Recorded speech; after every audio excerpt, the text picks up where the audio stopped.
السلام علیکم، بسم اللہ الرحمن الرحیم۔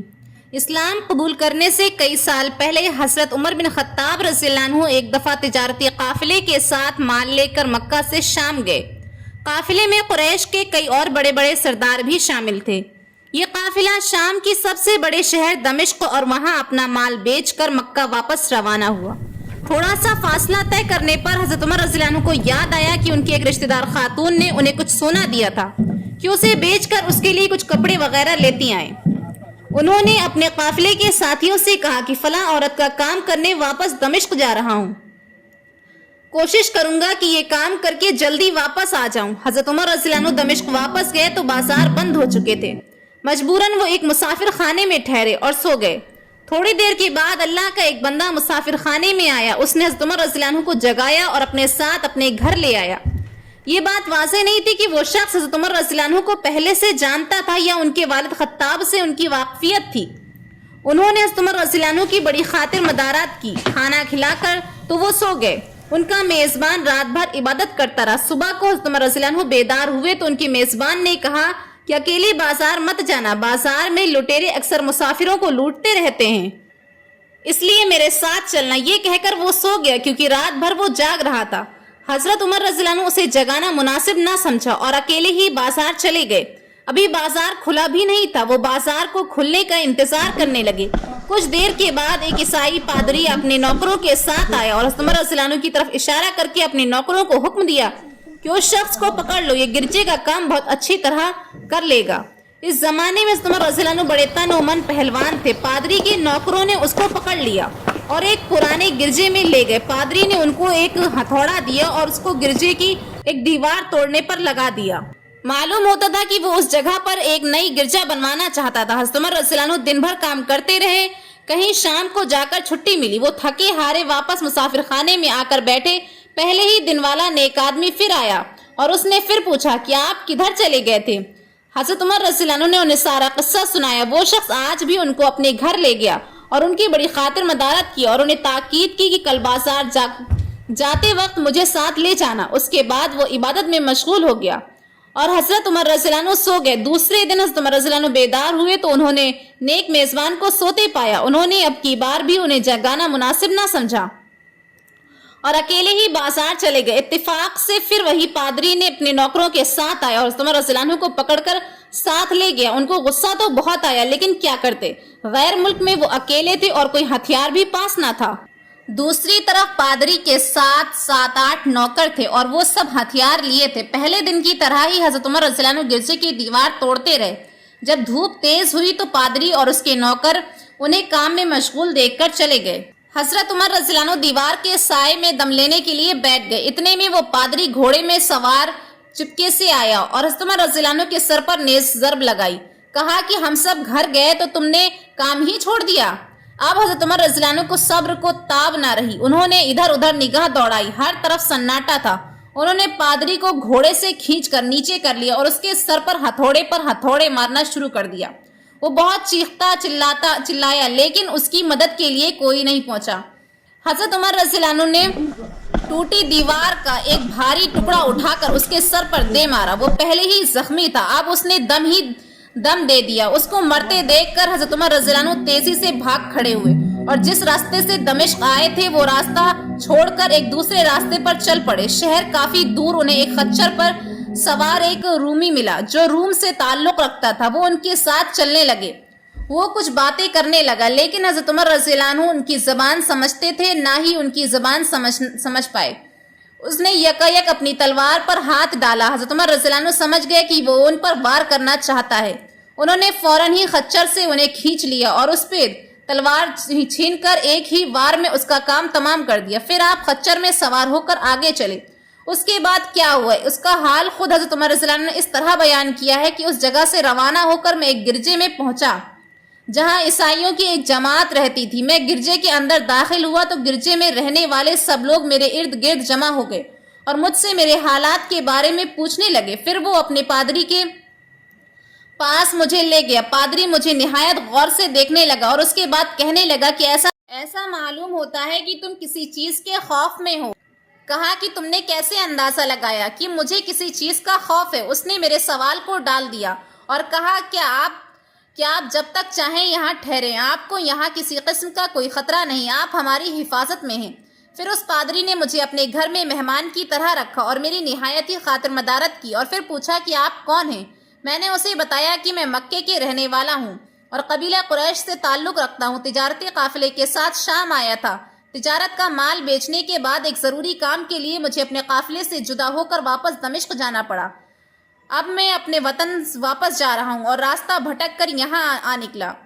پادری مجھے غور سے دیکھتا رہا اور بار بار طرح طرح کے سوال کرتا رہا۔ میں نے ان کے یہاں نہایت ہی آرام سے رات بسر کی۔ صبح کو آپ نے پوچھا کہ آپ کا ارادہ یہاں ٹھہرنے کا ہے یا آگے جانے کا؟ میں نے کہا کہ میں اب آپ سے رخصت چاہتا ہوں۔ یہ سن کر پادری نے اپنا ایک شاندار گھوڑا جو بڑا خوبصورت اور نہایت تیز رفتار تھا لے آیا۔ اس گدھے کی پیٹھ پر کھانے کی مزیدار چیزیں اور قیمتی تحفے بھرے ہوئے تھے، اور پھر کہنے لگا کہ آپ اس گدھے پر سوار ہو جائیں اور چل پڑیں۔ راستے میں آپ کا گزر کسی عیسائی کے مکان کے پاس سے ہوگا تو وہ آپ کو اس گدھے پر سوار دیکھ کر آپ کی بے حد تعظیم کرے گا اور آپ کی خاطر مدارات میں کوئی قصر نہیں چھوڑے گا۔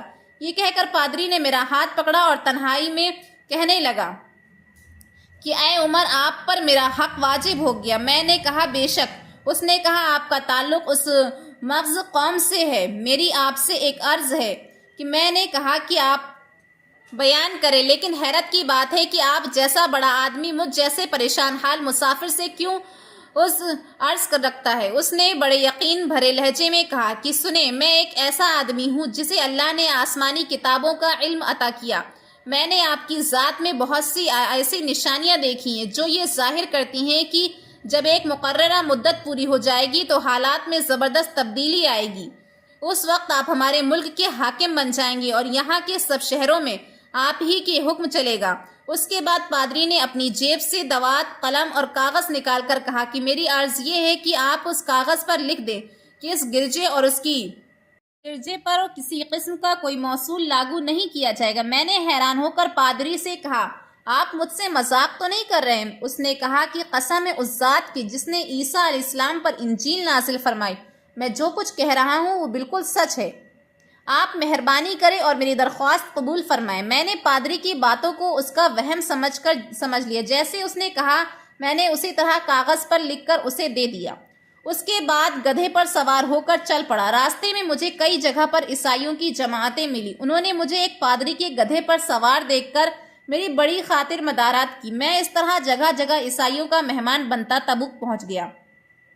اللہ کی شان، جس نے تجارتی قافلے کے ساتھ میں گیا تھا، وہ کافی دیر سے میرا انتظار کرنے کے بعد اس جگہ سے چل تھا جہاں میں نے اسے چھوڑا تھا، اور اب تبوک میں ایک کنویں کے قریب ڈیرا ڈالے ہوئے تھے۔ قافلے والے میرے ساتھی مجھے دیکھ کر میری طرف دوڑ پڑے اور مجھ سے مل کر بہت خوش ہوئے اور کہنے لگے کہ اے ابن خطاب، ہم لوگ تمہارا انتظار کرتے کرتے بالکل مایوس ہو گئے، تو ہم نے اس مقام کو کوچ کر دیا جہاں سے تم واپس دمشق گئے تھے۔ تمہارے بارے میں ہم سخت پریشان تھے۔ یہ تو بتاؤ کہ اتنے دن تم کہاں رہے؟ میں نے وہ تمام حالات بیان کیے جو مجھے پیش آئے، لیکن پادری سے جو میری گفتگو تنہائی میں ہوئی وہ بالکل ظاہر نہیں کی، کیونکہ میں پادری کی ان باتوں کو اس کا وہم سمجھتا تھا اور اس کے عقیدے کی کمزوری سمجھتا تھا۔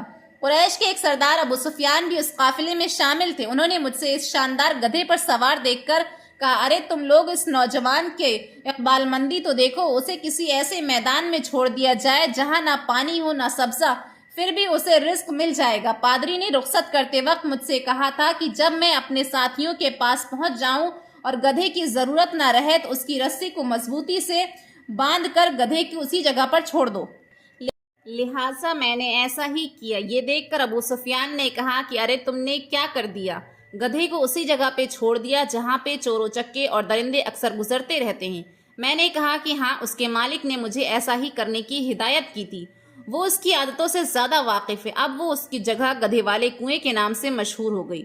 وہاں سے روانہ ہو کر ہمارا قافلہ مکہ پہنچا۔ میری اور پادری کے درمیان جو گفتگو ہوئی تھی وہ مجھے بھلائے نہ بھولتی تھی۔ پہلے تو کئی دن تک میں نے اسے اپنے دل میں ہی رکھا، پھر مجھ سے ضبط نہ ہوا اور یہ راز میں نے اپنے رشتہ دار خاتون کے سامنے ظاہر کیا جس نے مجھے سونا دیا تھا۔ وہ بڑی عقلمند خاتون تھی۔ اس نے مجھے کہا کہ اے ابن خطاب، میں تمہارے بچپن ہی سے تم میں اچھی اچھی نشانیاں دیکھ رہی ہوں۔ جب تم بہت چھوٹے بچے تھے تو میں نے ایک دفعہ خواب میں دیکھا کہ تم لمبے ہوتے جا رہے ہو اور تمہارا قد اتنا لمبا ہو گیا ہے کہ اس نے آسمان کو چھو لیا ہے۔ یہ دیکھ کر میں نے خواب میں کہا کہ ارے یہ میرے بچے کی کیا حالت ہو گئی ہے۔ کسی نے کہا کہ یہ لڑکا دنیا اور آخرت میں بھلائی پانے والا بنے گا۔ جاہلیت کے زمانے میں اس قسم کی باتوں کا مطلب میری سمجھ میں نہیں آتا۔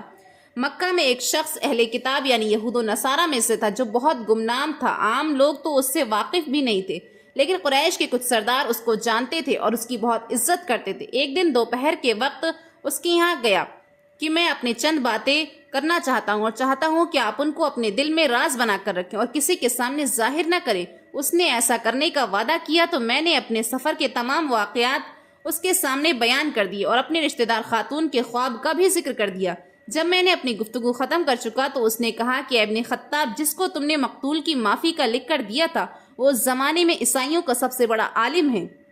جو کچھ اس نے کہا وہ سب کچھ سچ ہے اور جلد ہی وہ سچ تمہارے سامنے آ جائے گا۔ جہاں تک تمہارے رشتہ دار خاتون کے خواب کی بات ہے تو اس سے یہ ظاہر ہوتا ہے کہ مکہ میں ایک بہت بڑا انقلاب آئے گا، زمانہ ایک نئی صورت اختیار کرے گا اور عنقریب آنے والے زمانے کی آسمان اور زمین بدل جائیں گے۔ میں وہاں سے واپس چلا آیا اور اس کی ساری باتیں دل میں لیے رہا۔ تھوڑے ہی عرصے کے بعد قریش کی مجلسوں میں آپ صلی اللہ علیہ وسلم کا ذکر ہونے لگا۔